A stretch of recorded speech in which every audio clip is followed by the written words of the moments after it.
لا حول ولا قوة إلا بالله العلي العظيم. أعوذ بالله من الشيطان اللعين الرجيم. بسم الله الرحمن الرحيم. الحمد لله الذي علا في توحده ودنا في تفرده وجلا في سلطانه وعظما في أركانه وقهر جميع الخلق بقدرته وبرهانه. ثم الصلاة والسلام على أشرف الأنبياء والمرسلين حبيب إله العالمين مولا ومولى الثقلين جد الحسن والحسين مولانا أبي القاسم محمد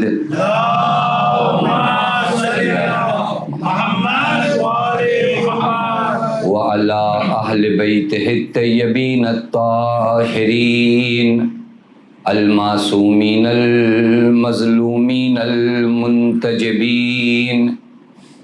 لا سيما بقية الله في الأرضين واللعنة الدائمة الباقية العاجلة على أعدائهم ومنكري فضائلهم وغاصبي حقوقهم ومخربي شريعتهم أجمعين من الآن إلى يوم الدين. أما بعد، فقد قال الله الحكيم في محكم كتابه بسم الله الرحمن الرحيم. من عمل صالحا من ذکر او انثى وهو مؤمن فلنحيينه حیاة طیبہ. صلوات پڑھیں محمد. پروردگار عالم کا لاکھ لاکھ شکر ہے کہ اس معبود نے ہمیں اور آپ کو بارگاہ اہل بیت علیہم الصلوۃ والسلام میں حاضر ہونے کی توفیق عنایت فرمائی. مجالس سرکار سید الشہداء میں شرکت در حقیقت انسان کے وجود کی طہارت کی دلیل ہے، اور ہر روز یہ انسان پاک سے پاک تر ہوتا جاتا ہے. یہ مجالس در حقیقت یہی دنیاوی گرد و غبار جو انسان کے قلب اور روح پر بیٹھ جاتی ہیں، ان مجالس میں شرکت کر کے انسان دنیاوی گرد و غبار کو اپنی روح سے پاک کرتا ہے، تاکہ یہ روح انسان کی اس لائق ہو سکے کہ یہ روح بندگی کا سفر طے کر سکے. ان مجالسوں کا مقصد اور ہدف صرف یہی ہے کہ ہر روز ہم اہل بیت سے قریب ہو کر اپنے خدا کے قریب ہو سکیں. چونکہ آپ خود سرکار سید الشہداء سے کہتے ہیں یا ابا عبداللہ اتقرب الی اللہ بحبکم، ہم اللہ سے قریب ہوتے ہیں آپ کی محبت کے ذریعے. یعنی یہ پورا راستہ جو انسان طے کرتا ہے ولی خدا اور حجت خدا کے ساتھ، کیونکہ راہ بندگی بغیر حجت خدا کے طے نہیں ہوتا.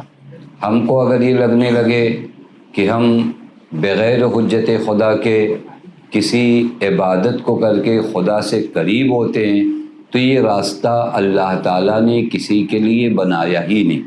اللہ نے راستہ یہ بتایا کہ تم اگر آؤ تو ساتھ آؤ ولی خدا کے بندگی کا راستہ یہاں سے طے ہوتا ہے. مشہور روایت ہے جناب عیسیٰ علی نبینا وآلہ علیہ السلام کے زمانے میں ایک خاندان تھا جو مستجاب الدعویٰ تھا. مستجاب الدعویٰ اسے کہتے جو دعا کرے تو فوراً قبول ہو جائے. یعنی بہت ہی اچھا خاندان رہا ہوگا، متقی پرہیزگار، کہ اس خاندان کا کوئی بھی انسان جب دعا کرتا تھا تو اس کی دعا رد نہیں ہوتی تھی. اسی خاندان کے ایک شخص نے دعا کی اور دعا قبول نہیں.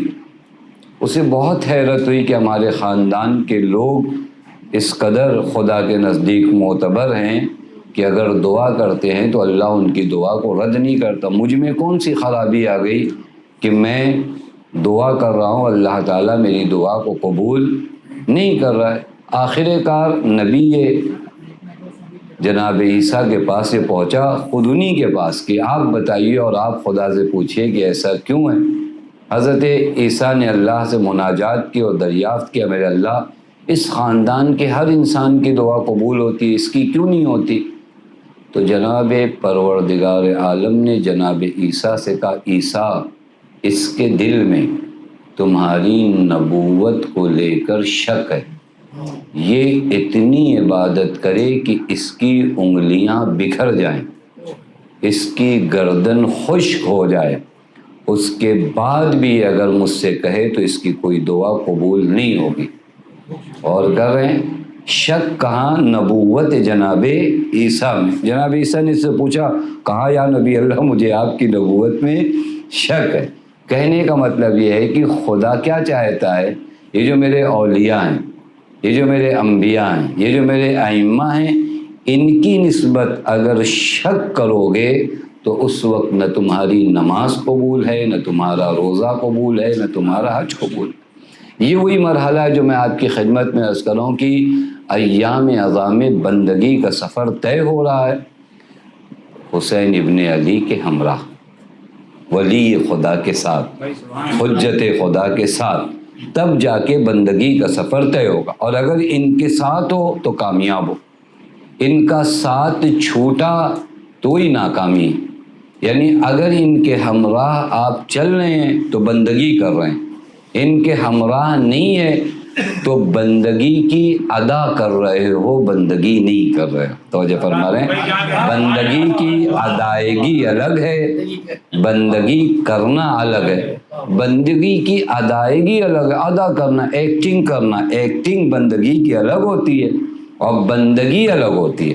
لہٰذا میں نے آپ کی خدمت میں عرض کیا کہ ہم کامیابی اور ناکامی ان دونوں کو سمجھیں اور انہی حضرات سے سیکھیں جن کی زندگی میں ناکامی کہیں ہے ہی نہیں، جن کی زندگی میں اتنی کامیابیاں ہیں کہ اگر کسی ملک کو بھی کامیاب ہونا ہوتا ہے تو ان کے در پہ آتا ہے. تو ہم چلیں ان سے پوچھیں کہ آپ بتائیے کہ کامیابی کے راز کیا ہیں، انسان کامیاب کیسے ہوتا ہے، یعنی انسان سعید کیسے بنتا ہے اور انسان شقی کیسے بنتا ہے. اتنے دنوں تک میں نے آپ کی خدمت میں عرض کیا کہ انسان کامیاب کیسے ہوتا ہے، لیکن آج سنیے کہ انسان ناکام کیسے ہوتا ہے، شقی کیسے بن جاتا ہے. تاکہ ہم دیکھیں دو چیز ہوتی ہے، ایک آپ دوست کو بھی پہچانیے اور دشمن کو بھی پہچانیے. بعض لوگ فائدوں کو زیادہ سمجھتے ہیں، خطروں کو نہیں سمجھتے، اور دین اسی وقت بنتا ہے جب فائدے کو بھی سمجھیے اور خطرے کو بھی سمجھیے. ہم فقط فائدے کو سمجھ کے کامیاب ہونے والے نہیں، ان خطرات کو بھی تو سمجھنا پڑے گا جو میرے وجود کے لیے خطرہ ہیں. وہ کون سی چیزیں ہیں جو میرے وجود کے لیے خطرہ؟ ابھی اگر پتہ چل جائے کہ ہمارے بدن کو، ہمارے جسم کو یہ خطرہ ہے تو انسان اپنے آپ کو وہاں سے دور رکھتا ہے کہ نہیں، یہ خطروں کی جگہ ہے، میں نہیں جاتا. ہم کبھی اپنی روح کو خطروں سے بچاتے ہیں یا نہیں بچاتے؟ یہ عقل مندی کا تقاضا ہے یا نہیں ہے؟ جس طرح آپ اپنے جسم کو خطروں سے بچاتے ہیں، اگر آپ آگ میں جائیے تو ہر آدمی آپ کو کہے گا کہ آپ پاگل ہو، یہ خطرے کی جگہ. آپ اگر روڈ پر یوں لاپرواہی میں چلو تو ہر آدمی آپ سے کہے گا کہ یہ خطرے کی جگہ ہے. تو میں یہ جاننا چاہتا ہوں کہ وہ کون سی چیزیں ہیں جو میری روح کو خطرہ لے آتی ہے اور میری روح کو خطرناک موڑ پر لا کر کھڑی کر دیتی ہیں اور مجھے ناکام بناتی ہے. ایک روایت آپ کی خدمت میں عرض کروں گا، وہ خطرے جو انسان کی بندگی کو آتے ہیں، وہ خطرے جو انسان کو کامیاب نہیں ہونے دیتے، وہ خطرے جو انسان کو ناکام بناتے ہیں، وہ خطرے ہیں کون سے؟ پیغمبر فرماتے ہیں علامت الشقا اربعۃ، 4 خطرے ہیں. اب شاید آپ ان 4 خطروں کو ذرا غور کریے. میں نے عرض کیا جس طرح دوستوں کو پہچاننا ضروری ہے، اسی طرح دشمنوں کو پہچاننا بھی ضروری ہے. اگر قرآن میں بھی دیکھیے ہر جگہ ہے, قرآن میں دوست بھی پہچانوایا گیا, دشمن بھی. آیت الکرسی میں آپ کو کیا پہچانوایا گیا؟ اللہ ولی الذین آمنوا یخرجہم من الظلمات الی النور. بات ختم ہو گئی تھی. نہیں کہا بعضوں کے اولیاء کون ہے؟ طاغوت ہے. اور دوست کا بھی فائدہ بتایا اور دشمن کا نقصان بھی بتایا. کہا اللہ ولی الذین آمنوا یخرجہم من الظلمات الی النور والذین کفروا اولیاءہم الطاغوت. تو معاملہ دونوں طرف ہونا چاہیے. یعنی تمہیں یہ بھی بتا دیا جائے کہ اللہ کی ولایت میں رہو گے تو کیسے رہو گے, طاغوت کی ولایت میں چلے جاؤ گے تو کیسے رہو گے. تو خطروں کو بھی پہچاننا. یہ 8 دنوں تک ابھی آپ کو میں نے سعادت کے راستے بتائے, تو اب ان خطروں کو بھی پہچانا جائے جو ہماری روح کو عارض ہوتے ہیں, جو ہمیں شقی بنا دیں گے, جو ہمیں ناکام بنا دیں. بہت عجیب خطرے ہیں یہ. خطرے ایسا نہیں ہے کہ مسجدوں میں نہیں آتے, یہ خطرے ایسے نہیں ہیں کہ ہمیں نہیں آ سکتے. یہ ایک چیز اپنے ذہن میں, شاید میں اگر کہوں تو آپ ذہن, یہ ایک چیز اپنے آپ کو نکال لیجئے دماغ سے کہ ہم پر کوئی خطرہ نہیں. ہاں یہ تھوڑا سے ہم لوگ زیادہ مطمئن ہیں, ارے نہیں ہمارا کیا ہوگا اور ایسا, یہ نہیں, یہ اپنے ذہن سے نکال دیجئے. چونکہ اہل بیت نے ہمیں خطرے بتائے. اگر خطرہ ہمارے وجود کو نہ ہوتا تو اہل بیت کیوں بتا رہے ہیں؟ بار بار اہل بیت علیہ السلام نے بتایا کہ اپنے آپ کو عاقبت بخیر بناؤ, شیطان سے اپنے وجود کو بچاؤ, شیطان تمہارا کھلا ہوا دشمن ہے. شیطان سے تو خطرہ ہے تبھی تو بتا رہے ہیں نا. ہم زبردستی کے خطرے اہل بیت تو ہم کو بتائیں گے نہیں. وہ خطرے ہیں جو ہم کو نقصان پہنچائیں گے, جو ہمارے دین کو نقصان پہنچائیں گے, جو ہمارے ایمان کو نقصان پہنچائیں گے, جو ہماری محبت کو نقصان پہنچائیں گے. وہ خطرے ہیں کو پیغمبر فرماتے اربعۃ علامت الشقا. اور وہی واقعاً آپ ابھی میں عرض کروں گا نا یہ خطرے, تو آپ دیکھیے گا کہ یہ خطرے کتنے زیادہ ہیں. پیغمبر فرماتے 4 نشانیاں ہیں شقاوت اور ناکامی کی. یعنی ناکام انسان کے اندر یہ 4 چیزیں آپ دیکھنے کو ملے گی. یہ 4 چیزیں انسان کو ناکام بناتی ہیں. پہلی چیز نسیان الذنوب الماضیہ وہی عند اللہ محفوظہ. پہلا خطرہ انسانیت کے لیے, آپ کے دین کے لیے, آپ کے ایمان کے لیے کیا ہے معلوم ہے؟ جب انسان اپنے پرانے گناہ بھول جائے اور وہ سارے کے سارے گناہ خدا کے یہاں لکھے ہوئے ہوں. یہ پہلا خطرہ ہے, نسیان الذنوب الماضیہ. گزشتہ سارے گناہ بھول جاؤ. آپ کے بھول جانے سے آپ کا گناہ ختم ہو جائے گا. میں بھول جاؤں کہ میرے اندر کون سی بیماری ہے, تو بھولنے سے بیماری نہیں ختم ہوتی, بیماری کا علاج کرنے سے بیماری ختم ہوتی ہے. آپ غور کریے گا, اگر کوئی بھول جائے کہ اسے شوگر کی بیماری ہے تو کیا ہوگا؟ شوگر ختم. اگر کوئی بھول جائے کہ اس کو بلڈ پریشر کی بیماری ہے تو بلڈ پریشر ختم. بھولنے سے مسئلہ حل نہیں ہوتا, اس بیماری کا علاج کرانے سے حل ہوتا ہے. اگر میرے وجود میں گناہ ہے, میں بھول جاؤں تو معاملہ حل نہیں ہوتا. توبہ کے پانی سے اگر اس گناہ کو پاک کر لوں تو میرا وجود صحیح ہو جاتا ہے. ایک صلوات پڑھے محمد و آل محمد.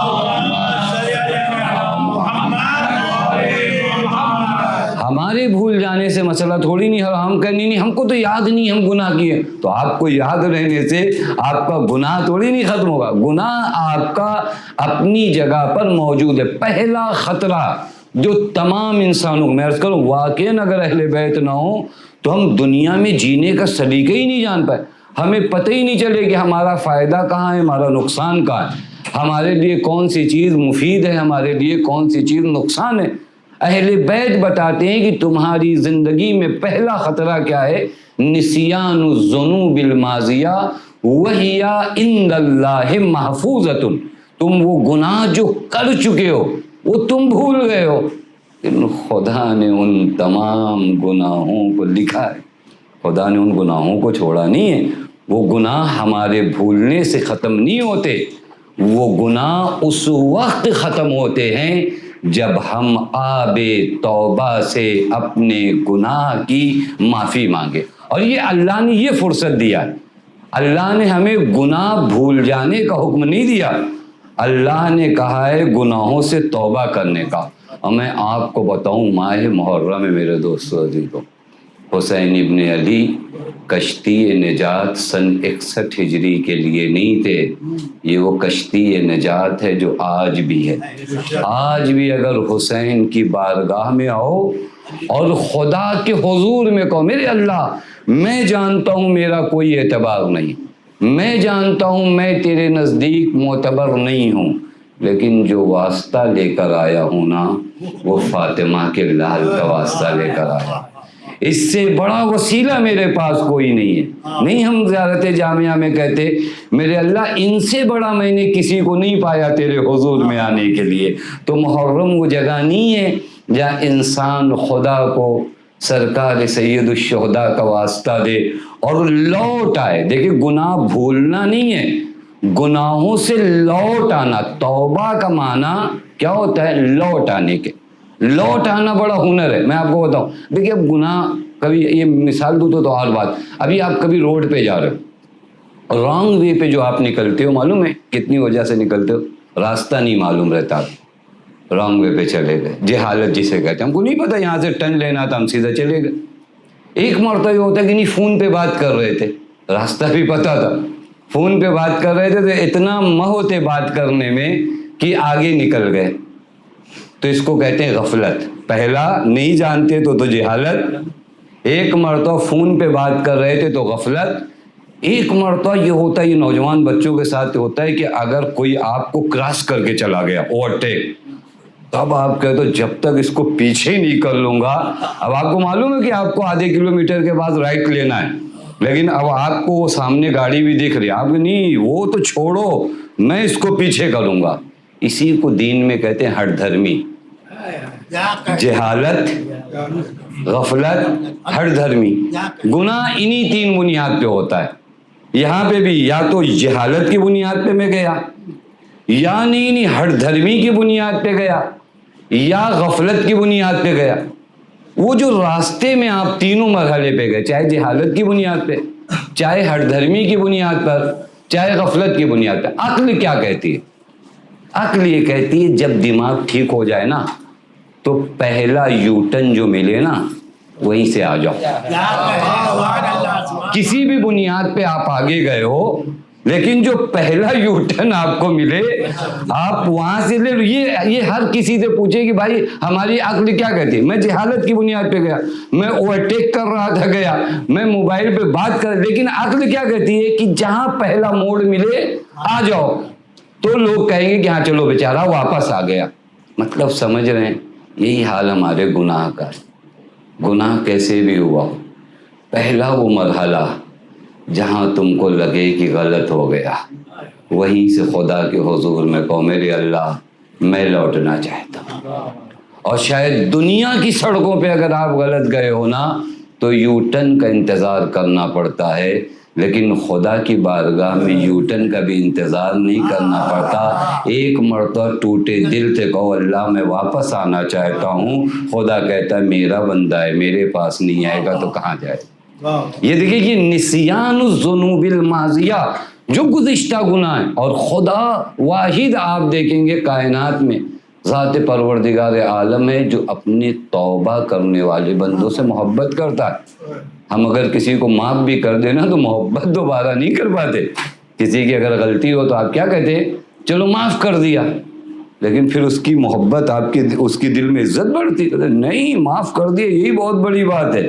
لیکن قرآن کہتا ہے ان اللہ یحب التوابین، اللہ توبہ کرنے والوں سے محبت کرتا ہے. روایت ہے جناب موسیٰ نے ایک مرتبہ پروردگار عالم کو خطاب کیا، یا الہ العابدین، اے عبادت گزاروں کے خدا. آواز آئی لبیک یا موسیٰ. پھر جناب موسیٰ نے کہا یا الہ المطیعین، اے اطاعت گزاروں کے خدا. آواز آئی لبیک یا موسیٰ. پھر جناب موسیٰ نے کہا یا الہ العاصین، گنہگاروں کے خدا. 3 مرتبہ آواز آئی لبیک یا موسیٰ، لبیک یا موسیٰ، لبیک یا موسیٰ. جناب موسیٰ کلیم اللہ ہے نا، جانتے ہیں کہ اب تک ایک مرتبہ کہا میرے اللہ، میں نے جب کہا کہ عبادت کرنے والوں کے خدا تو نے ایک مرتبہ لبیک کہا، جب میں نے کہا اطاعت گزاروں کے خدا تو نے ایک مرتبہ لبیک کہا، اور جب میں نے کہا کہ گنہگاروں کے خدا تو نے 3 مرتبہ لبیک کہا۔ کہ موسیٰ، میرے عبادت گزار بندوں کے پاس ان کی عبادتیں ہیں، میرے اطاعت گزار بندوں کے پاس ان کی اطاعتیں ہیں، لیکن میرے گنہگار بندوں کے پاس میرے علاوہ کوئی اور نہیں ہے۔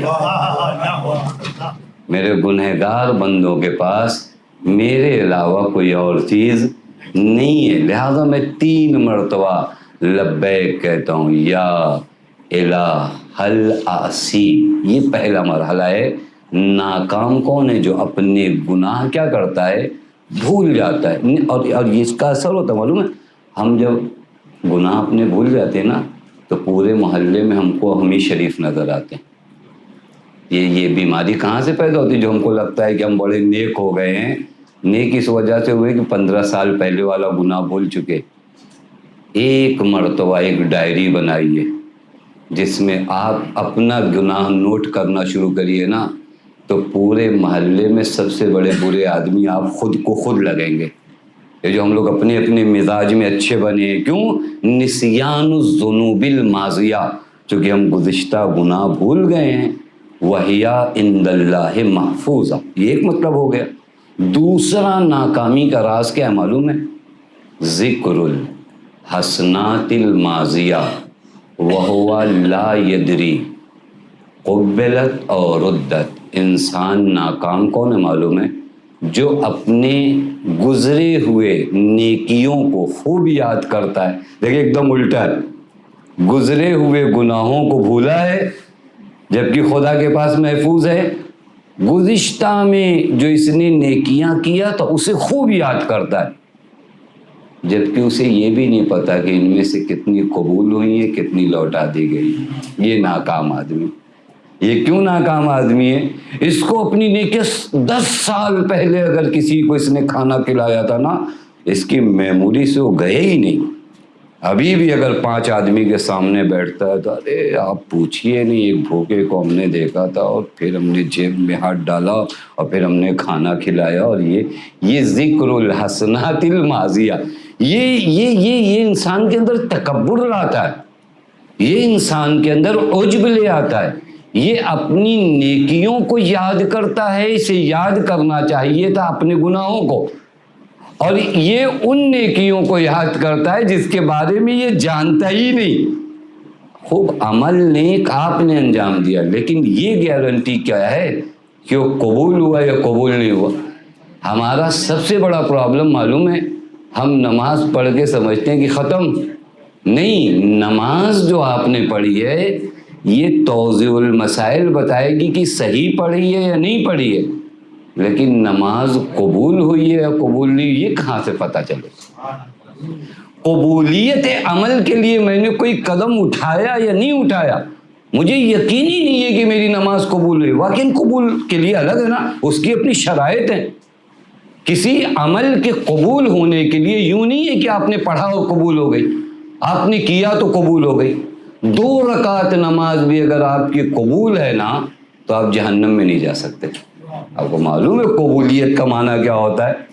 قبولیت سخت مرحلہ ہے، اور ہم نے جو ہے اس کو بہت ایزی لیا ہے۔ ہم اپنی بڑائی پہ بڑائی، باتیں پہ باتیں، فلاں جگہ یہ بنوا دیا، فلاں جگہ یہ کر دیا، وہ کر دیا۔ آپ دیکھیے، اگر شعر نہیں کہہ پاتے لیکن ان کے پاس نثر میں اپنی مدحت کی کئی جلد کتاب ہوتی ہے ان لوگوں کے پاس۔ یہ جس دن کھول دیں ساری لائبریریاں بند ہو جائیں، جس ورق کو پلٹیے ان کی نیکیوں کی کتاب، کیا کہنے، یہ ختم ہی نہیں ہوتی۔ آپ پوری رات بیٹھیے ان کی نیکیوں کی کتاب سنتے رہیے، لگتا ہے کہ ابھی نازل ہوئی ہے۔ یہ اپنی نیکی ایک ذرہ کبھی اگر بھائی کو ہاسپٹل میں جا کر دیکھ آئے، پھر قیامت ہے، پھر پورا محلہ۔ کبھی اگر یہ ماں باپ کے ساتھ رات بھر جاگ گئے ان کی بیماری کی وجہ سے، تو پھر جب تک پورا محلہ نہیں جان جاتا یہ نہیں سوتے۔ غور کر رہے ہیں؟ یہ ذکر الحسنات اس کو پتہ ہی نہیں، لا یدری قبلت اور ردت، اسے پتہ ہی نہیں کہ قبول ہوئی رد ہوئی۔ میں ایک دو شرطیں آپ کو بتاؤں، ہر عمل قبول نہیں ہوتا، اس کی شرطیں ہیں۔ پہلی شرط تو اعمال کے قبول ہونے کی مودت اہل بیت ہے۔ کچھ بھی کر ڈالو، کچھ بھی کر ڈالو، بموالاتکم تقبل الطاعت المفترضہ، اے اہل بیت آپ کی ولایت سے عبادتیں قبول ہوتی ہیں، یوں قبول نہیں ہوتی ہیں۔ آپ روایت دیکھیے، جا کر روایت دیکھیے، واقعاً روایتوں کو دیکھیے۔ ایک شخص نے آ کر امام جعفر صادق علیہ السلام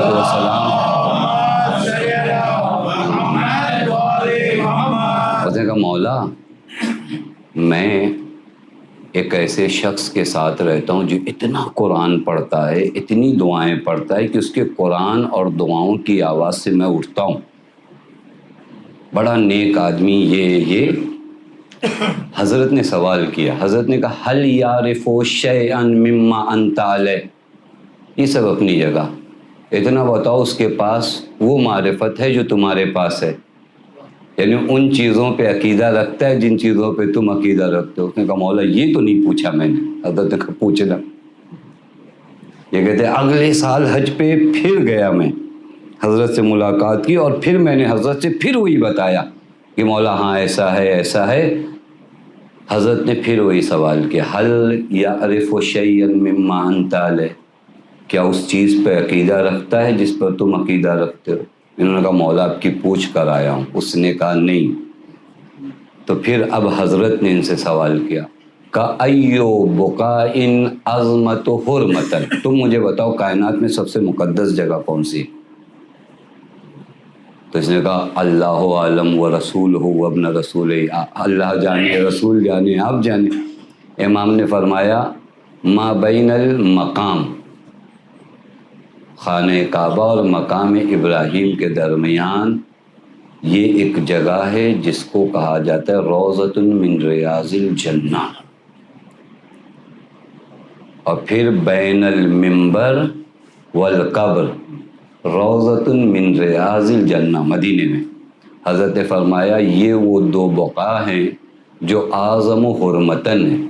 مولا فرماتے ہیں اگر کوئی اللہ کی عبادت 1000 سال کرے اور پھر اس کے بعد مظلومانہ طریقے سے وہیں قتل کر دیا جائے، اس کے بعد اگر ہماری ولایت کے بغیر خدا کی بارگاہ میں پہنچتا ہے کان حقیقاً اللہ، تو اللہ کا حق بنتا ہے کہ اسے اوندھے منہ جہنم میں ڈال۔ عبادتیں یوں قبول نہیں ہوتی ہیں، عبادتیں یوں قبول نہیں ہوتی ہیں۔ عبادتوں کی قبولیت کی شرط ولایت اہل بیت ہے۔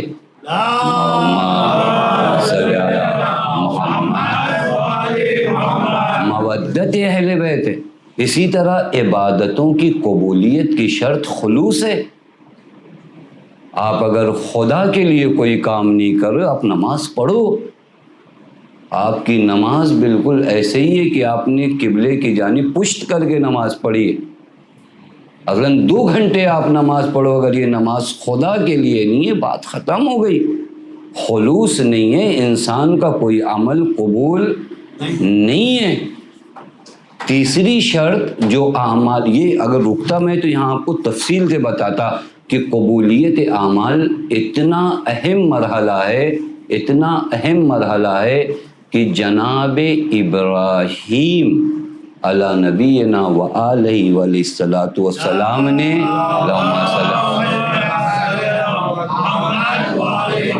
خانہ کعبہ بنانے کے بعد کیا کہا؟ ربنا تقبل منا، بنایا ہے کعبہ، لیکن ابراہیم جانتے ہیں کہ بنا تو دیا ہے کعبہ، لیکن کعبے کی جو میں نے یہ معماری کی ہے اس کی ویلو اس وقت ہے جب خدا قبول کرے۔ کعبے سے مقدس کوئی عمارت ہے، لیکن اس کے بعد نبی قبولیت عمل چاہتے۔ آپ پوری تاریخ اٹھا کر دیکھیں، قبولیت کے لیے انبیاء نے کتنی دعا کیا۔ میں ایک اور قریب مثال دوں، شہزادی زینب سلام اللہ علیہا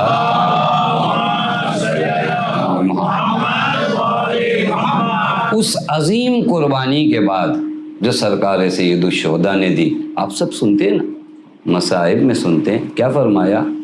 ربنا تقبل منا ھذا القربان، کہ علی کی بیٹی سے معرفت سیکھی، میرے اللہ اس قربانی کو ہم سے قبول کر، ہم تو عمل انجام دینے کے بعد بے فکر ہیں۔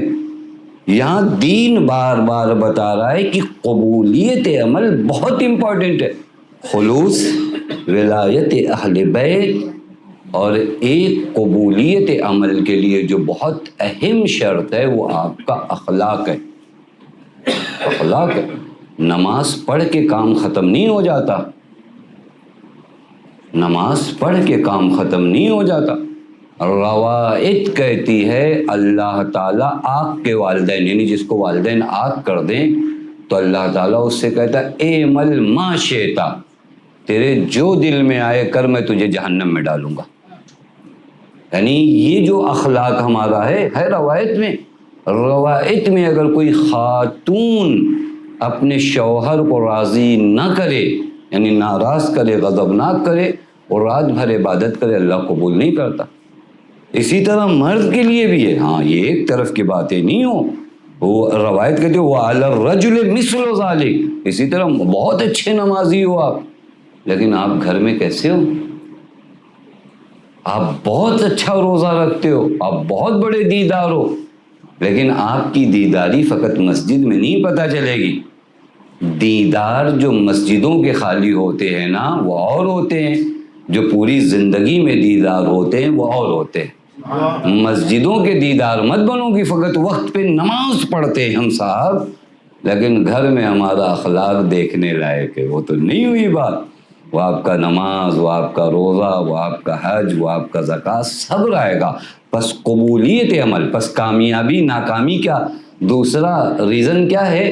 ذکر الحسنات الماضیہ، یہ اپنے گزری ہوئی نیکیوں کو خوب یاد کرتا ہے، ولا یدری، اور جانتا ہی نہیں ہے کہ قبلت اور ردت، قبول ہوئی ہے یا رد ہوئی ہے۔ پس ایک ٹینشن ہونا چاہیے ہر عبادت کے بعد کہ عبادت ایسی انجام دوں کہ خدا کے حضور میں مقبول ہو۔ نماز میں فقط یہی دماغ میں نہ چلے کہ عین و غین صحیح نکلے، وہ رہنا چاہیے، لیکن نماز میں کبھی یہ بھی توجہ دو کہ یہ عین غین کے علاوہ یہ نماز بارگاہ پروردگار عالم میں قبول ہو جائے، یہ بہت اہم مرحلہ ہے۔ تیسرا خطرہ بڑا عجیب خطرہ ہے، انسان کو جو بدبخت بنا دیتا ہے، انسان کو جو ناکام بنا دیتا ہے، نظرت فی الدنیا الی ما فوقہ۔ عجب چیزیں واقعاً اگر اہل بیت نہ ہو تو ہم کہاں جائیں؟ حضرت فرماتے ہیں انسان کو ناکام بنانے والی چیزوں میں سے ایک چیز کیا معلوم ہے؟ انسان دنیا کے معاملے میں اس کو دیکھے جو دنیا میں اس سے زیادہ پیسہ رکھتا ہے، اس سے زیادہ فیسلٹی رکھتا ہے۔ ہم لوگ اگر موٹر سائیکل سے چل رہے ہیں تو پریشان ہیں کار والے کو دیکھ کر، کار اگر ہے تو اس سے ہائی ماڈل کی جس کے پاس ہے، مولا فرمائے یہ بدبخت آدمی، یہ کامیاب نہیں ہو سکتا۔ کیوں معلوم ہے؟ چونکہ اس کے وجود میں قناعت نہیں ہے، اور جن کے وجود میں قناعت نہیں ہوتی ہے حرص انہیں جہنم تک لے کر چلے جاتی ہے۔ آپ غور کریے، کامیابی کہاں ہے؟ زیادہ پیسے میں کامیابی نہیں ہے، تمہارے دل کے اندر قناعت کی دولت ہونا، بھوک کی حالت میں رہ کر اباذر کی طرح ولایت علی پہ ثابت قدم رہو۔ نہیں تو اگر حرص آ جائے تو ہر دور کا ظالم تمہیں خریدنے کے لیے تیار ہے، ہر دور کا ظالم۔ قیمتیں ہمیشہ لگیں گی، ہمیشہ لگتی ہیں قیمتیں، انسان ارب پتی ہو جائے، لیکن اگر دل کا بے نیاز نہ ہو، یہ میرا جملہ سنیے گا آپ، انسان مالی اعتبار سے پیسے والا ہو کر دین نہیں بچا سکتا، جب تک اس کا دل دولت مند نہ ہو جائے وہ دین بچا سکتا ہے۔ آپ کو دعا میں بتاؤں، حضرت سرکار سید الشہداء امام حسین علیہ السلام،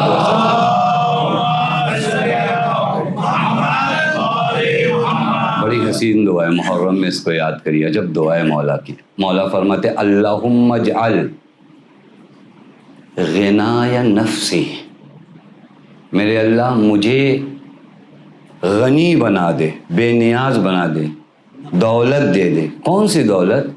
دل کی دولت دے دے. یعنی میرا نفس قناعت کی دولت. دیکھیں بعض لوگ پیسے سے بڑے بن جاتے ہیں، دل سے بڑے نہیں بن پاتے. کروڑوں روپیہ ہو لیکن اگر آپ کا دل بے نیاز نہیں بنانا تو معاملہ خراب ہے. مولا فرماتی غنای نفسی، میرے نفس کو بے نیاز بنا دے. جب دل بے نیاز ہو جائے نا، جب دل غنی ہو جائے، یہ دنیا والے بڑے بڑے آپ کے نام کے آگے دولت میں لکھیں گے تو آپ بے نیاز نہیں ہوتے. جب آپ کا دل بے نیاز ہو جائے اور اس کے اندر قناعت آ جائے نا تو کبھی مال حرام کے قریب نہیں جاؤ گے. غنائے نفس بہت ضروری ہے. دعا عجیب ہے، اللہم اجعل غنای نفسی. اور یہ دعا بڑے اچھے اچھے فقرات ہے. میرے اللہ مجھے نفس ایسا دے جو بے نیاز ہو. بے نیاز یعنی دنیا والوں سے بے نیاز ہو. ہر کسی کے سامنے ہاتھ نہیں پھیلاؤں، ہر کسی کے سامنے اپنے وجود کو ذلیل نہ کروں، دو چار مصیبتوں میں جا کر میں خدا کی ذات کا شکوہ نہ کرنے لگوں. میرے اندر وہ عزت ہو. پھر اس کے بعد حضرت فرماتے ہیں اللہم اجعل الیقین فی قلبی. عجب دولتیں ہیں جو امام حسین سے آپ سیکھے. میرے اللہ میرے دل کو یقین کی دولت عطا فرما. دل کو یقین کی دولت. دل اگر یقین کی دولت نہیں رکھے گا نا تو ایک مرتبہ قرآن نوک نیزہ پہ آ گیا نا تو بھاگ جاؤ گے. لیکن جن کے دل میں یقین کی دولت ہوتی ہے انہیں پتہ ہے پوری دنیا غلط ہو سکتی ہے لیکن جہاں علی ہوں گے حق وہیں ہوگا. یہ یقین کی دولت مانگو خدا سے. آپ شہدائے کربلا میں آپ دیکھتے ہیں، شہدائے کربلا انشاءاللہ کبھی حیات ہے تو خصوصیات شہدائے کربلا پڑھی جائے. شہدائے کربلا کی ایک کوالٹی شہدائے کربلا کا یقین ہے. شہدائے کربلا کا یقین ہے. ذرہ برابر شہدائے کربلا کی یقین میں کہیں کمی نہیں ہے، کوئی کمی نہیں ہے، کوئی کمی نہیں ہے. یعنی یقین شہدائے کربلا اپنی معراج پر ہے. ایک قدم جو لڑکھڑا نہیں رہے. کیوں نہیں لڑکھڑاتے معلوم ہے؟ چونکہ اپنے مولا پر، اس کے فرمان پر، اس کے طے کرائے گئے راستے پر اسے اتنا یقین ہے کہ اگر حسین موت کی جانب لے جائیں تو وہی حیات ہے اور اگر حسین کو چھوڑ دوں تو وہی موت ہے. اتنا یقین ہو اپنے وقت کے امام پر. اللہم اجعل یقین فی قلبی، میرے اللہ میرے دل کو یقین کی دولت عطا کر. میرا دل یقین. اور آج آخر الزمان میں یقین کی دولت مانگیے. یہ یقین کی دولت آخر الزمان میں بڑی ضروری دولت ہے.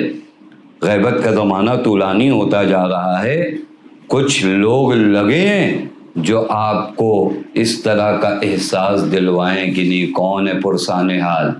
دل اتنا اپنے وقت کے امام پر یقین رکھے کہ اسے معلوم ہو کہ میرا امام ہو سکتا ہے نظروں کے سامنے نہ ہو لیکن دل میں امام سے زیادہ کوئی قریب نہ. یہ یقین کا مرحلہ طے کر کے سرکار سید الشہداء کی دعا ہے اللہم اجعل یقین فی قلبی. پھر حضرت فرماتے اللہم اجعل نور فی بصری، میرے اللہ میری آنکھوں کو نور عطا کر. پھر فرماتے ہیں اللہم اجعل بصیرت فی دینی، میرے اللہ دین کی بصیرت. یہ بڑی عظیم دولت ہیں. بعض لوگ نماز پڑھتے ہیں، نماز بصیرت کے ساتھ نہیں پڑھتے. دیکھیں بصارت آنکھوں کی روشنی کو کہتے ہیں، بصیرت دل کی روشنی کو کہتے ہیں. نمازیں بغیر بصیرت کے پڑھی جاتی ہیں تو خوارج بنتے ہیں. بغیر بصیرت کے نمازیں جب پڑھی جاتی ہیں تو کون بنتے ہیں؟ خوارج بنتے ہیں. بصیرت نہیں ہے دین کی. دین کی بصیرت ایک عظیم دولت ہے. آدمی دین سمجھے دین ہے کیا. بعضوں کو دین نہیں سمجھ میں آتا. بس اگر آپ دیکھنا چاہتے ہیں کہ آپ کا وجود جو ہے ناکام ہے تو آپ یہ علامتوں کو چیک کریے کہ کہیں ایسا تو نہیں ہے میں دنیا کے معاملے میں ہمیشہ ان لوگوں کو دیکھتا ہوں جو مجھ سے اچھے ہیں. تو پھر تکلیف میں رہو گے, پھر سختیوں میں رہو گے, پھر مشکلات, پھر اپنی زندگی میں کبھی تمہارے اندر اطمینان آئے گا ہی نہیں. کبھی آتا ہے اطمینان ایسے لوگوں کو؟ آپ دیکھ لیجیے, ان کو آپ جو کچھ دیجیے اس کے بعد ان کی نظر اس سے اوپر ہوتی ہے, اس کے بعد ان کی نظر ان سے اوپر ہوتی ہے. معصوم فرماتے یہ ناکام آدمی. یہ دیکھیں, ہم یہ نہیں کہہ رہے ہیں آپ سے کہ آپ دنیا کے معاملے میں نظر پھرا لیجئے اور دنیا کے قریب مت جائیے. نہیں, دنیا کے اسیر مت بنیے. دنیا ہونا غلط نہیں ہے, دنیا کا قیدی بننا غلط ہے نا. یہ اہم مرحلہ. حضرت فرماتے ہیں یہ ناکام آدمی. یہ کون آدمی ہے؟ ناکام ہے. کیوں؟ کیونکہ یہ دنیا کے معاملے میں کسے دیکھتا ہے؟ اپنے سے اوپر والوں کو. اور چوتھی نشانی اسی کے اپوزٹ ہے, یہ دین کے معاملے میں ہمیشہ جو ہے اپنے سے نیچے والوں کو دیکھتا. میں اگر 5 وقت کا نمازی ہوں تو اس کو دیکھتا ہوں جو نماز چھوڑتا ہے, تو میں کہتا ہوں میں تو بہت اچھا ہوں. پھر کہتے ہیں نا, ارے ہم تو بہت اچھے ہیں, پھر بھی ہم لوگ ٹھیک ہیں. یہ پھر بھی ہم لوگ ٹھیک ہیں کب کہتے ہیں؟ جب ہم لوگ ان کی جانب نگاہ کرتے ہیں جو نماز میں کبھی کبھی آتے ہیں, تو ہم کو لگتا ہے ہم سے بڑا مومن کون ہے. ہاں, یہ دیکھیں دین کا معاملہ الٹا کرنا ہے. ہم کو دنیا کے معاملے میں اگر پست لوگوں کو دیکھیں تو شکر بڑھے گا, دین کے معاملے میں اگر اپنے سے اوپر والوں کو دیکھیں تو رغبت بڑھے گی. توجہ فرما رہے ہیں, ہمارا معاملہ الٹا ہے. اگر ہم دنیا کے معاملے میں کن کو دیکھیں, ہم سے زیادہ دیداروں کو دیکھیں نا, تو ہم کو لگے گا ہم تو کچھ کرتے ہی نہیں. اور یہاں تو ہم نے ہمیشہ ان لوگوں کو دیکھا جو ہم سے کم کرتے ہیں, تو ہم کو لگتا ہے ارے ہمارے جیسا کون ہے, ہمارے جیسا مومن کہاں کوئی ملے گا. لوگ تو مجلس کر ہی نہیں پا رہے, ہم کم سے کم 4 مجلس میں آ رہے ہیں. ہم کو لگتا ہے کہ ہم بڑے دیدار ہیں. جہاں آپ کو یہ احساس ہوا کہ آپ سے بڑا دیدار کوئی نہیں ہے, وہیں سے آپ کی بے دینی کا آغاز شروع ہو گیا ہے. توجہ فرما رہے, جس دن آپ کو یہ لگنے لگا کہ آپ سے بڑا دیدار کوئی نہیں ہے, وہ دن پہلا ہوگا جس دن آپ کی بے دینی کا سفر شروع ہوتا ہے. چونکہ بعض بیماریاں نا روڈ پر گھومنے والوں کو نہیں لگتی ہیں, بعض بیماریاں مسجدوں میں آنے والوں کو لگتی ہے. ان کو اپنی عبادتوں پہ ناز ہونے لگتا ہے, ان کو اپنی تلاوت قرآن پہ ناز ہونے لگتا ہے, چونکہ یہ دیکھتے ہی نہیں ہوا. میں مثال دوں نا, ہم مثلاً سرکار سید الشہداء کے لیے 1-2 مجلس پڑھیں, ہم کو لگے ارے یار ہم تو بہت اچھے ہیں. وہ لوگ, ہم کبھی ان لوگوں کو کیوں نہیں دیکھتے جنہوں نے ذکر علی کرتے کرتے اپنی زبان کٹا دی. وہاں دیکھو گے تو تم کو اپنا عمل نظر ہی نہیں آئے گا کہ یہ اے سی میں بیٹھ کر ذکر مولا کر رہے ہو. میسم کو دیکھو دار پر جا کر علی کی مدح کر رہے ہیں. تمہیں ابھی جو بہت بڑا لگ رہے ہو وہ اس وجہ سے کہ تم نظر نہیں کر, تم کو یہ لگ رہا ہے کہ تم مولا کی محبت رکھتے ہو اور اس میں تکلیف برداشت کرتے ہو. بھول جاتے ہو کہ کتنے لوگوں نے علی کی محبت میں سر کٹائے اور ذرہ برابر اپنے وجود سے علی کی محبت کو نکلنے نہیں دیا. ان حضرات کو دیکھو, تب لگے گا کہ ہم کچھ نہیں کر پا رہے. ہم 2-4 مجلسیں پڑھ کر کہیں کہ ہمارا کیا کہنا. ہم بھول جاتے ہیں کہ علامہ امینی جیسے لوگوں نے 30 سال تک زندگی میں ولایت حضرت امیر کے لیے اپنی زندگی کو وقف کر دیا. جب ہم انہیں دیکھیں گے تو ہمیں لگے گا کہ ہم کچھ نہیں کر رہے ہیں. اور جس دن آپ کو یہ لگا کہ آپ کچھ نہیں کر رہے ہو, اس دن سے آپ اپنی تیاری شروع کرو گے. توجہ فرمانا, مرحوم بروجردی رضوان اللہ تعالیٰ علیہ کی زندگی کا آخری وقت تھا، رو رہے تھے۔ لوگوں نے کہا کہ موت سے ڈر کے رو رہے ہیں؟ کہا نہیں۔ کہا کیوں رو رہے ہیں؟ کہا جا رہا ہوں اس دنیا سے، میرا ہاتھ خالی، جا رہا ہوں اس دنیا سے، میرا ہاتھ، میں اس بات پر فکر کر رہا ہوں کہ میں اس دنیا سے جا رہا ہوں، میرا ہاتھ خالی ہے۔ لوگوں نے کہا آقا آپ یہ کہیں گے کہ آپ کا ہاتھ خالی ہے؟ آپ نے دنیا کے کونے کونے میں امام بارگاہ اور دینی سینٹر بنوائے، آپ کے ہزاروں کی تعداد میں شاگرد ہیں، آپ کی دسیوں کتاب ہے، آپ کہو گے؟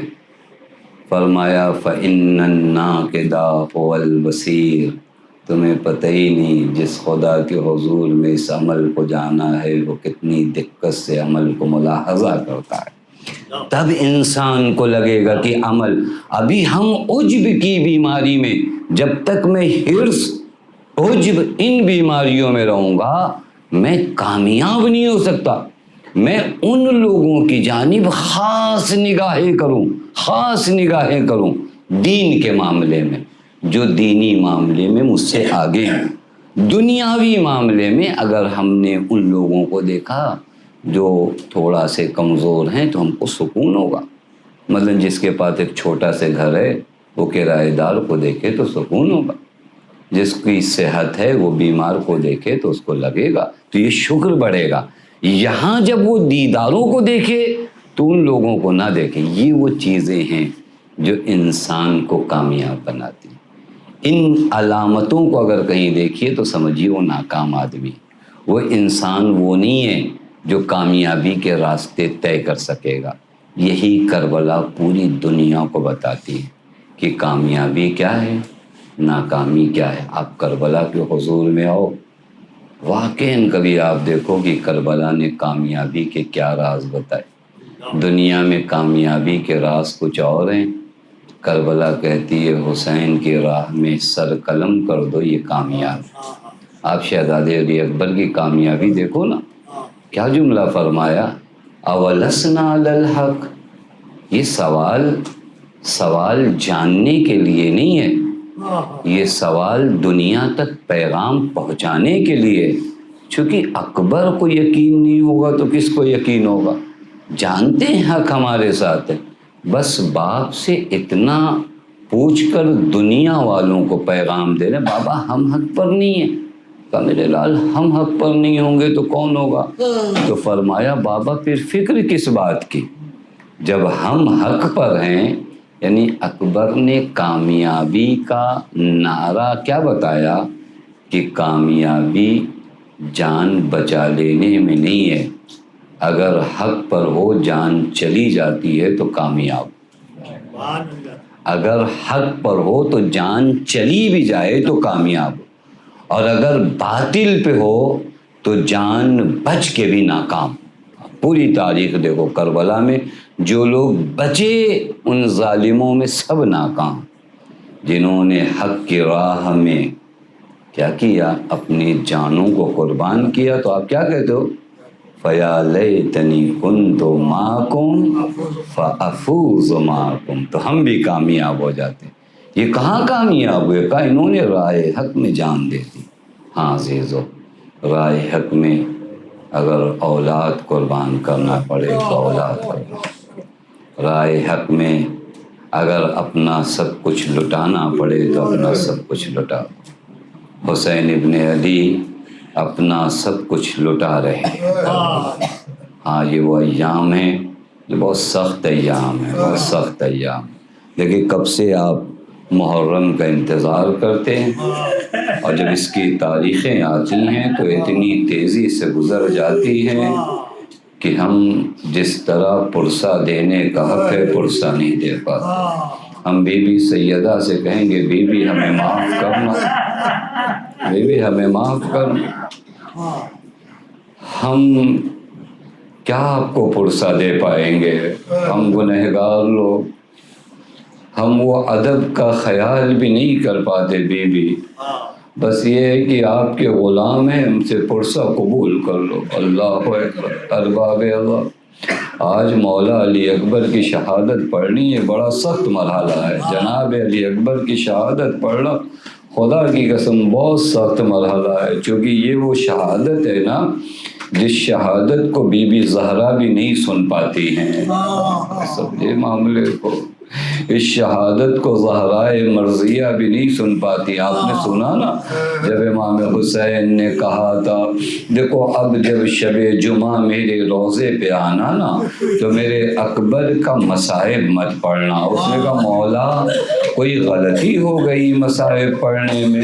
کہا غلطی نہیں ہوئی ہے، لیکن تم نے جب سے اکبر کا مصائب پڑھا ہے نا میری ماں گریہ کر رہی ہے، چپ نہیں ہوئی ہے. اللہ اکبر. یہ مصائب شہزادہ علی اکبر ہے ارباب اللہ. بڑا سخت مرحلہ ہے جناب علی اکبر کا مصائب.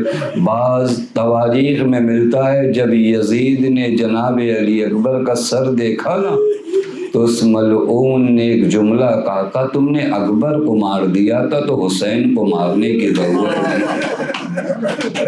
تم نے اکبر کو مار دیا تھا تو پھر حسین کو مارنے کی ضرورت نہیں تھی. کہا کیوں؟ کہا جس کا اکبر جیسا بیٹا مارا جائے نا تو وہ باپ خود بخود مر جاتا ہے. اللہ اکبر. ہاں باب ادا وہی لال آتا ہے بابا مجھے اذن وغا دیجیے. اللہ اکبر. جوان بیٹا آ کر باپ سے کہے بابا مجھے اذن وغا دیجیے.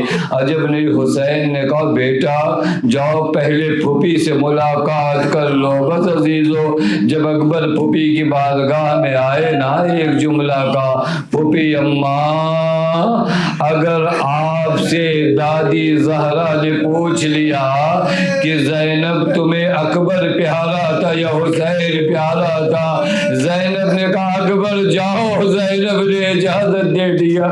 ماں سے کیسے اجازت لیا آپ سمجھ سکتے ہیں نا. جوان بیٹے کی ماں کے دل میں کیا کیا ارمان ہوتے ہیں، لیکن اللہ آج ماں سے بیٹا مرنے کی اجازت لے رہا ہے. ماں نے بھی مرنے کی اجازت دیا، لیکن ارباب مقاتل کہتے جب خیمے سے نکل رہے تھے خیمے کا پردہ اٹھتا تھا، کبھی گرتا تھا، کبھی اٹھتا تھا، کبھی گرتا تھا. عجب نہیں. ایک 4 سالہ بچی ارے دامن کو پکڑ کے کہتی ہو اے بھیا کہاں جا رہے ہو غربت میں طرح اجرکم اللہ. ارباب ادا بڑا سخت مرحلہ تھا. اکبر آ گئے بابا سے رخصت ہونے کے لیے. جوان بیٹا اگر اشکیا کے درمیان جائے نا تو ایک باپ کا دل جانتا ہے اس کے دل پہ کیا گزرتی ہے. اکبر کو سوار کر دیا. اکبر جانے لگے، لیکن ہوا کیا اکبر نے محسوس کیا کہ کوئی پیچھے پیچھے آ رہا ہے. اب جو مڑ کر دیکھا تو کیا دیکھا، ضعیف باپ کمر تھامے چلا آ رہا ہے. اے میرے بابا آپ نے رخصت کر دیا تھا. اے میرے لال اگر صاحب اولاد ہوتے تو یہ سوال نہ کرتے. ہاں حسین کا چاند جا رہا ہے. بس عزیز و اکبر گئے ہیں، جنگ کی ہے، لوٹ کر بھی آئے. بابا سے پوچھا بابا میری جنگ دیکھی؟ ہاں میرے لال تم تو اپنے دادا علی مرتضی کی طرح جنگ کرتے ہو. بابا انعام مانگ سکتا ہوں؟ میرے لال مانگو کیا مانگنا ہے. اے میرے بابا اگر چند قطرے آب مل جائے اگر چند قطرے آب مل جائے تو میں ان ظالموں کو بتاؤں حیدر کے گھرانے کی جنگ کیا ہوتی ہے. بس عزیز و حسین نے اکبر کی زبان میں اپنی زبان دی. جوان بیٹے نے زبان کھینچ لی. اے بابا ارے آپ کی زبان تو بہت خوش گئے. بدل بابے یہ قیامت کی گھڑی تھی. بیٹا گیا ہے. اللہ اللہ. جانتے ہو کیا ہوا؟ ارے حسین کے لال کو، لیلا کے کڑی الجوال کو نرغے آدھا میں لے کر ان ظالموں نے حملہ شروع کیا. نہیں قیامت اس وقت آ گئی جب ایک ملعون آگے بڑھا اور نیزہ لے کر اکبر کے کلیجے میں چبو دیا. آواز دی السلام علیکم یا ابا. بس عزیز و حسین چلے ہیں. جو ارباب مقاتل کہتے ہیں حسین نے کئی مرتبہ کہا بنی علی بنی علی بنی علی، میرے لال آواز دو کہاؤ، میرے لال آواز دو کہاؤ، میرے لال آواز دو کہاؤ۔ ارباب ازا یہ کیوں کہہ رہے معلوم ہے؟ چونکہ اکبر کی شہادت کے بعد ابو طاہر کو کچھ نظر نہیں آتا۔ اے میرے لال آواز دو کہاؤ۔ بس عزیز و بوڑھا باپ جوان بیٹے کے پاس پہنچا۔ ارباب ازا قیامت کی گھڑی تھی، بیٹے نے نیزے کی علی کی جگہ کو ہاتھ سے چھپایا تھا۔ اے میرے لال یہ ہاتھ کیوں رکھا ہے؟ بابا نیزے کی علی تر آئی ہے، بس یا علی کہہ کے نیزے کی علی نکالا۔ ارے اکبر کی روح پرواز کر گئی، ایک جملہ کہہ کے گئے، اے بابا وہ دیکھو جج میرے استقبال کو آئے ہیں، میری پیاس بجھانے آئے ہیں۔ مجھے نہیں سمجھ میں آیا اکبر نے جملہ کیوں کہا، شاید حسین کو بتایا ہو۔ اے میرے بابا، ارے آپ کے دل پہ جو اکبر کی پیاس کا زخم ہے، اب اس زخم کو مٹا دیجئے۔ ارے اکبر کو جج نے سیراب کر دیا ہے۔ بدر باب ازا جوان کا جنازہ ہے نا، مجھے انصاف سے بتاؤ، خدا کی قسم میں بتاؤ کیا کیا ان ملعونوں نے؟ حسین اکبر کے جنازے پہ تھے، سر جھکائے تھے، یہ ملعون حسین کے سامنے تالیاں بجا رہے تھے۔ اللہ اللہ، بہن نے جب یہ منظر دیکھا، میرا بھائی کا عالم میں ایک مرتبہ زینب نے پردہ ہٹایا۔ ارے خیمے سے ذرا باہر، حسین نے کہا زینب ارے خیمے میں جاؤ، اکبر کے جنازہ میں۔ وَسَيَعْلَمُ الَّذِينَ ظَلَمُوا أَيَّ مُنْقَلِبٍ يَنْقَلِبُونَ إِنَّا لِلَّهِ وَإِنَّا إِلَيْهِ رَاجِعُونَ رِضًا بِقَضَائِهِ وَتَسْلِيمًا لِأَمْرِهِ۔ بار الہ تجھے تیرے حق کا واسطہ، آل محمد کے حق کا واسطہ، ہم میں جو بیمار انہیں شفاء کامل و عاجل عنایت فرما، جو پریشان ان کی پریشانیوں کو دور فرما، جو مقروض ہیں ان کے قرض غیب سے ادا فرما۔ بار الہ ہماری قوم کے بچوں کو، جوانوں کو، نوجوانوں کو ترقی عنایت فرما، ہمارے بزرگوں کو، بیماروں کو شفاء کاملہ و عاجلہ عنایت فرما، جو بے اولاد انہیں اولاد صالح عنایت فرما۔ بار الہ ہم سب سے اس مختصر سی عبادت کو قبول فرما، ہم سب کو حج و زیارات سے مشرف فرما۔ بار الہ تجھے تیرے حق کا واسطہ، آل محمد کے حق کا واسطہ، معبود تجھے بی بی زینب سلام اللہ علیہ کا واسطہ، وارث عدل و انصاف امام زمان کے ظہور میں تعجیل فرما، ہمیں حضرت کے اعوان و انصار میں شمع فرما۔ ربنا تقبل منا انک